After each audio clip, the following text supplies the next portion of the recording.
Dinda Rahman Channel mempersembahkan untuk Anda.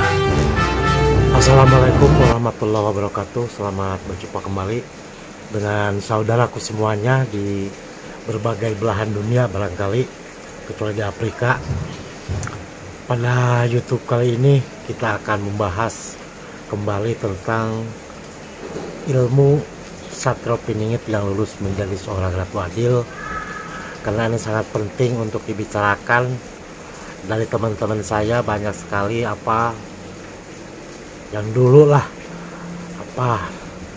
satu perguruan satu pesantren barangkali itu menjadi seorang kiai, kemudian teman-teman juga di Kalimantan Timur menjadi seorang orang yang manusia pilihan atau orang sakti lah, barangkali seperti itu. Mudah-mudahan kita berpikir ulang bahwa kita semuanya itu di akhir zaman ini sudah tidak memiliki apa-apa lagi. Ilmu kejayaan, ilmu kedijayaan sudah hilang, sudah itu semua barangkali Allah yang mengambilnya, karena manusia termasuk saya udah dikategorikan sombong oleh alam. Mudah-mudahan tidak oleh Allah, tapi biasanya sih ya agak meleset lah gitu kan. Kita akan mempelajari masa lalu ketika Ratu Adil itu harus melewati batas-batas dulu, melewati tingkatan dulu, agar supaya nanti seorang Ratu Adil itu betul-betul memerintah negara kesatuan Republik Indonesia yang betul-betul dia seorang yang amanah, orang yang jujur, orang yang peduli, orang yang berani. Ini riwayatnya seorang Ratu Adil yang apabila mudah-mudahan beliau mengizinkan saya diangkat ke YouTube ya. Biasanya kalau nggak diizinkan sih biasanya WA. Jangannya itu karena Kang hapus lah, tergantung beliau kan. Kalau saya menyampaikan sebuah cerita di YouTube katanya Kang Indra omong kosong, ya saya bodo amat lah, situ mau nge-like kayak mau menyebarkan mau apa kayak saya bodo amat kan, bukan urusan saya. Yang akan kita bahas pada saat ini adalah ilmu yang pernah dimiliki oleh seorang Satrio Piningit yang lulus menjadi seorang Ratu Adil. Karena ini harus dilewati, sama kalau kita kan manusia ketika lahir belum bisa jalan kan, kemudian bisa jalan, beranjak remaja, dewasa, dan sama seorang Ratu Adil pun harus melewati seperti itu. Yang pertama adalah budak Angon. Budak Angon itu tidak memiliki ilmu apapun, dia hanya punya pikiran, dia senang sejarah, dia senang sejarah kerajaan atau orang-orang tertentu. Nah, dia mencari sejarah, termasuk mencari silsilahnya sendiri. Karena sesungguhnya budak Angon ini adalah orang yang dikategorikan orang aneh lah, kalau orang tangganya seperti orang aneh gitu. Sering mencari-cari sejarah A, B, C, dan D, walaupun kebanyakan dari mereka-mereka yang tingkatannya budak Angon itu banyak salahnya, tapi kan itu harus dilalui. Untuk mencapai sesuatu itu kan, untuk mencapai sebuah kebenaran ada harus dilewati dulu kan, harus tahu minimal bahwa itu perbuatan yang salah kan, seperti itu. Nah, di Ratu Adil pun sama, harus dulu melewati budak Angon. Salah satu syarat yang harus dipenuhi oleh budak Angon adalah tahu silsilahnya, dianya lahir di mana, ibu orang tuanya siapa, bapaknya siapa, sampai ke kerajaan. Biasanya kerajaan di mana, kalau dia ada keturunan Majapahit ya sampai lagi yang pertama lah, dia punya silsilahnya, itu adalah satu darah, satu titik, satu DNA. Nah, itu ciri-ciri daripada budak Angon yang akan lulus menjadi Satrio Piningit. Nah, yang akan kita bicarakan adalah sesungguhnya di Satrio Piningit. Satrio Piningit itu memiliki ilmu-ilmu, ada yang ratusan, ada yang puluhan, ada yang memang dia larinya ke RSJ, rumah sakit jiwa. Jadi nggak nyampe ilmunya, ya sudah, dia pasti akan ke RSJ ya. Di RSJ juga kadang sembuh, kadang tidak sembuh. Waktu di RSJ kan keluar obatnya nggak diminum, ya kumat lagi. Nah, salah satu sesungguhnya adalah di antara lingkungan itu yang seperti itu. Nah, ilmu yang pernah dimiliki oleh Ratu Adil yang sudah lulus kita lanjut yang kemarin, yaitu setelah kijang tangkas yang fungsinya untuk mempercepat perjalanan seseorang, kemudian ada juga mawar ngigel. Nah ini mawar ngigel biasanya untuk artis ini, untuk laki-laki dan perempuan. Mawar ngigel kalau zaman dulu kan jaipongan gitu kan, ini pakai ini biasanya mawar ngigel supaya terlihat menarik lah oleh penonton. Itu kan menggunakan ilmu yang namanya mawar ngigel. Ini enggak bukan menggunakan susuk. Nah, dia masih menggunakan mantra-mantra, menggunakan sesaji di malam tertentu. Setahun sekali dia harus mandi ke sebelah mana lah, itu mawar ngigel. Biasanya sinden, penyanyi, artis ini mawar ngigel. Cuman nama kesini itu dirubah-rubah oleh oleh sesepuhnya atau oleh dukunnya, oleh paranormalnya itu dirubah-rubah namanya. Tapi mantra-mantranya sama, semuanya sama, sastra sama. Nah kemudian juga ada lambe koneng lah. Lambe koneng ini kan untuk kalau dalam bahasa ilmiah itu ilmu mantik. Artinya ketika kita berbicara itu kan, berbicara bukan saya loh, berbicara itu orang itu mendengar, terkesima lah segala macam lah. Kalau saya kan ngocoblak, bukan menggunakan ilmu yang begituan lah, lambe koneng atau ilmu mantik kan. Saya hanya tugasnya menyampaikan. Ada juga batu combong, ini asli dari Sunda Galuh.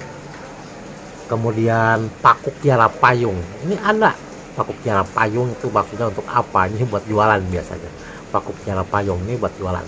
Biasanya berbentuk paku atau jarum, sesungguhnya itu paku, tapi dari emas, harusnya emas murni. Kebanyakan sekarang tuh pakai emasnya emas lapisan luarnya aja, dalamnya bukan emas. Nah itu nggak boleh sebenarnya, harusnya emas murni. Emas murni itu kan sulit lah didapat, kita kan maksimal kan 24 karat, harusnya kan di atas itu, tapi kan nggak ada di Indonesia, susah.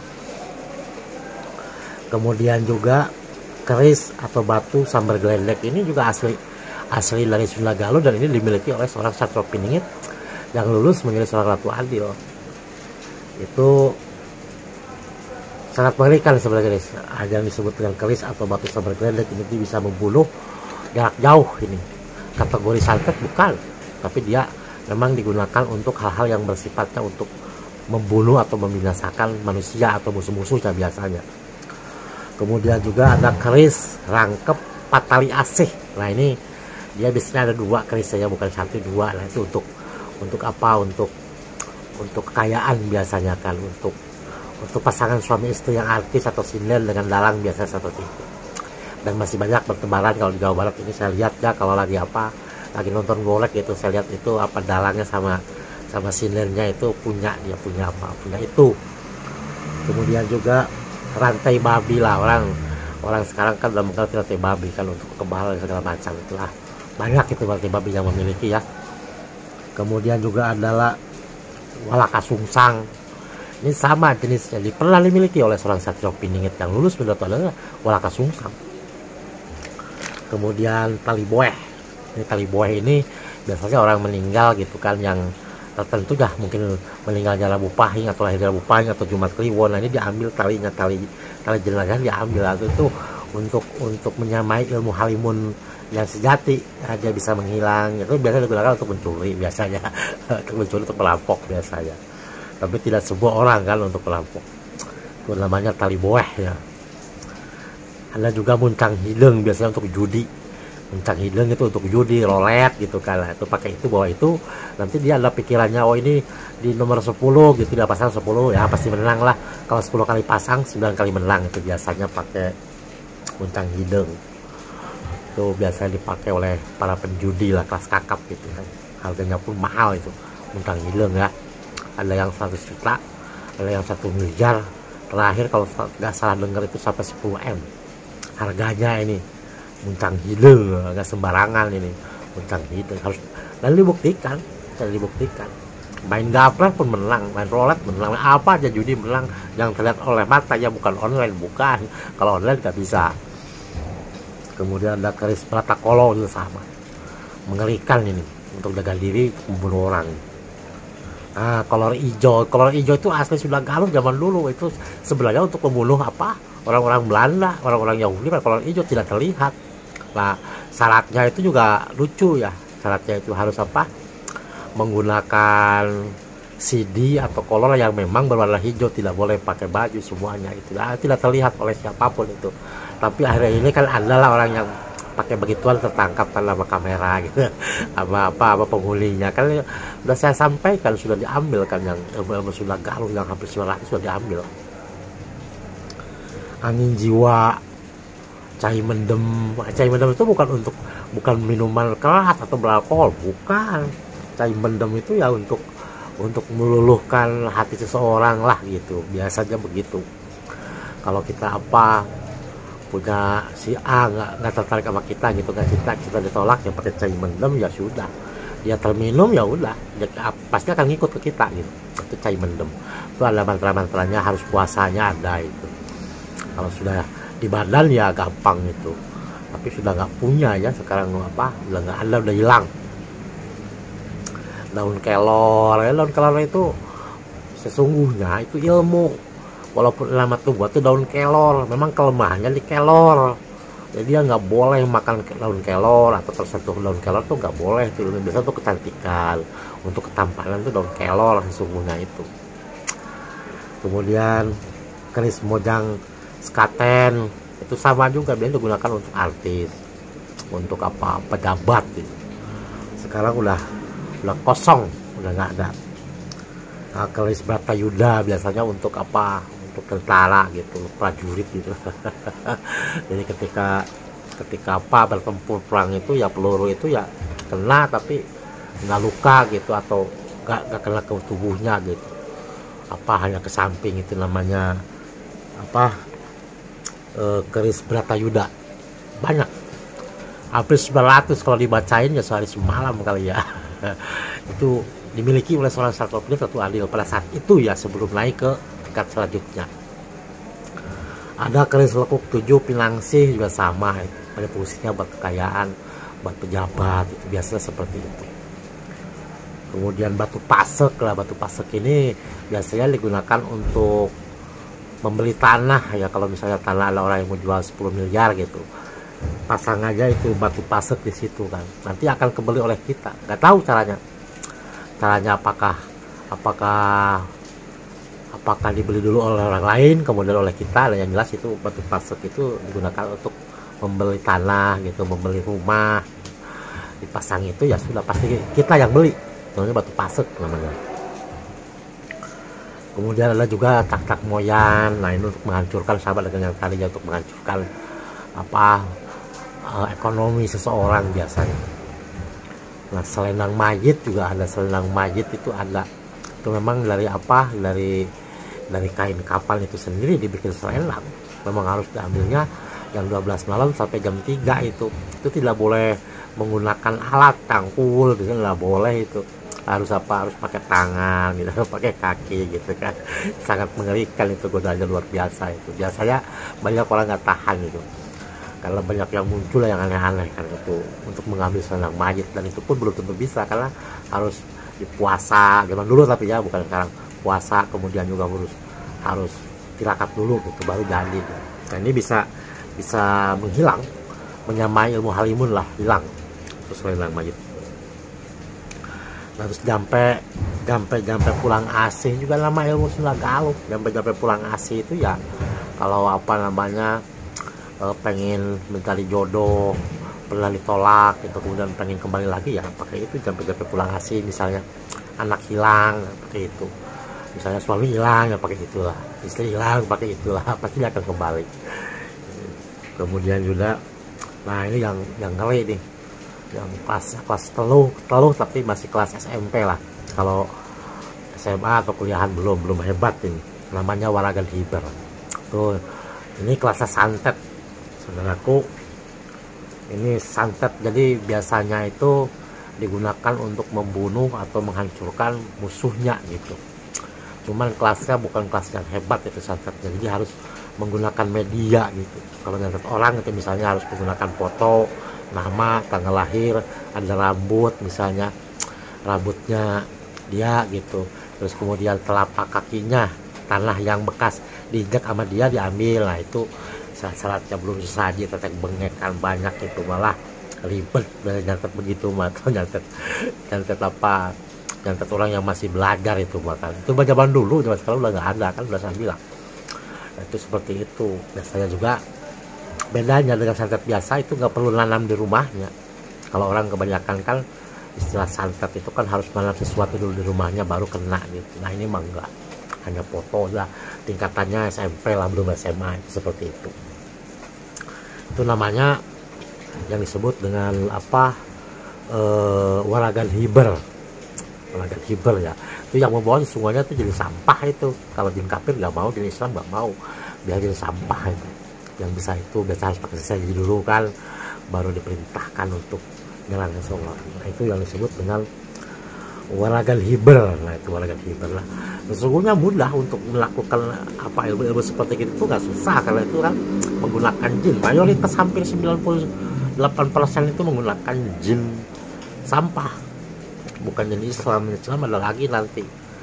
Itu ada, kalau jin zaman Nabi Muhammad untuk sekarang itu ada jin Islam, jin kafir, ada jin sampah. Jin sampah itu ada bisa berasal dari jin Islam atau berasal dari jin kafir. Nah dia melanggar aturan di kejinan lah.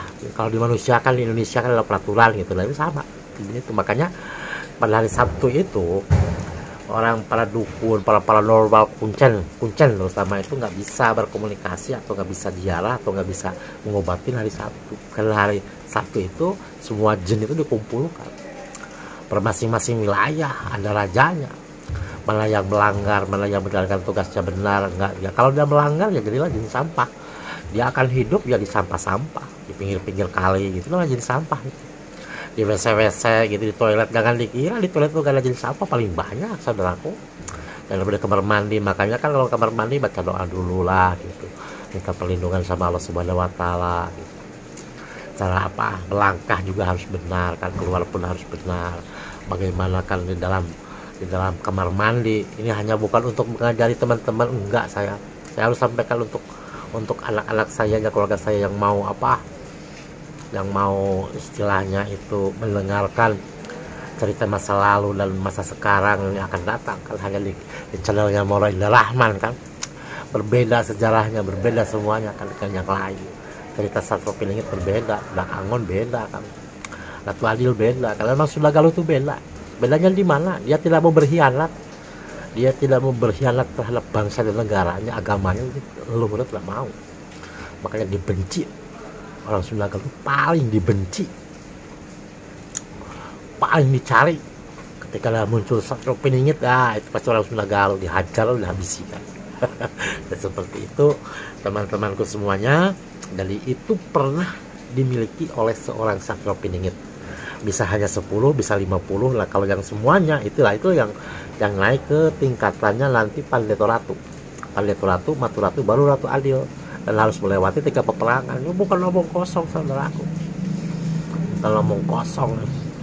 Saudara tinggal lihatlah di lingkungan kita masing-masing kan, apa kejadian apa yang akan terjadi di masa yang sekarang akan datang. Kalau sampaikan itu sebelumnya, nggak usah berbicara wah kok sejarahnya gitu kangen, kok beda sama yang lain. Ya beda lah.